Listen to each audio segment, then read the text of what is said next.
அனைத்து நண்பர்களுக்கும் வணக்கம். இன்றைக்கி இந்த வீடியோவில் எதை பற்றி பார்க்க போகிறேன்னா, serial review today for Karthigai Deepam. Karthigai தீபத்தில் அடுத்தடுத்து என்னென்ன சுவாரஸ்யமான நிகழ்வுகள் நடக்க போகும் தான் இன்றைக்கி இந்த வீடியோவில் பார்க்க போகிறோம். அதுக்கு முன்னாடி நம்ம சேனலுக்கு முதல் மாதிரி யாரையும் நம்ம சேனலை சப்ஸ்கிரைப் பண்ணிக்கோங்க, கூட பெல் ஐக்கனை கிளிக் பண்ணிக்கோங்க. இந்த வீடியோ பிடிச்சிருந்தா லைக் பண்ணுங்கள், இந்த வீடியோ பிடிக்கலாம் டிஸ்லைக் பண்ணுங்கள். வாங்க ஃப்ரெண்ட்ஸ், வீடியோக்குள்ளே போகலாம். வீடியோக்குள்ளே போகிறதுக்கு முன்னாடி உங்களுக்கு கார்த்திகை பிடிக்குமா, இல்லை ரேவதி பிடிக்குமா, இல்லை சாமுண்டீஸ்வரி பிடிக்குமா, இல்லை நம்மளோட வெள்ளன் வெள்ளி கேரட்டில் கூட இந்த சிவனாண்டியை பிடிக்குமா, இல்லை காளியம்மலை பிடிக்குமா, இல்லை மாயாவை பிடிக்குமான்ட்டு மறக்காமல் கமெண்ட்டில் சொல்லுங்கள். நம்மளோட கார்த்திகை தீபத்தில் இப்போ ரொம்பவும் சுவாரஸ்யமான என்ன நிகழ்வு நடந்துட்டு இருக்குதுன்னா, நம்மளோட ரேவதியை வந்து மாயா சுட்டுட்டாங்க.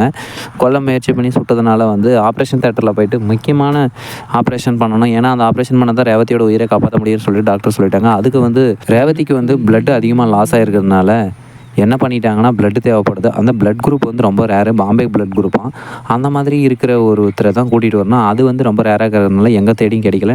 நம்மளோட ரோகிணி மூலிமா வந்து பாம்பே பிளட் குரூப் இருக்கிற மாரிங்கிற ஒரு பொண்ணு வந்து ரோகிணி மூலிமா கிடைச்சதுனால அவங்க வந்து பிளட் கொடுக்கறதுக்கு வரண்டாங்க. இதை எப்படியோ ஒன்று சந்திரா மோப்பம் பிடிச்சி சிவனாண்டிக்கு சொல்லிவிட்டு மாரியை வந்து போய் கடத்திடுங்கன்னு சொல்லிட்டு சிவனாண்டி சித்தப்பாவும் போயிட்டு மாரியை கடத்திட்டு போயிட்டு வச்சு வச்சுருக்காங்க.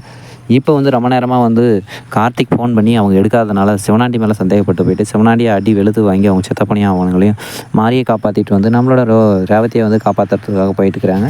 நம்மளோட ரேவதியோட உயிரை மாறி வந்து காப்பாற்றிடுவாங்களா என்னங்கிறத அடுத்து ஒரு எபிசோட் வெயிட் பண்ணி தான் பார்க்கணும் ஃப்ரெண்ட்ஸ். இந்த வீடியோ பிடிச்சிருந்தா லைக் பண்ணுங்கள், இந்த வீடியோ பிடிக்கலாம் டிஸ்லைக் பண்ணுங்கள், நம்ம சேனலை சப்ஸ்கிரைப் பண்ணிக்கோங்க, கூட பெல் ஐக்கனை கிளிக் பண்ணிக்கோங்க. அடுத்து ஒரு சுவாரஸ்யமான வீடியோவில் சந்திக்கலாம் ஃப்ரெண்ட்ஸ். தேங்க்யூ ஃபார் வாட்சிங் ஃப்ரெண்ட்ஸ்.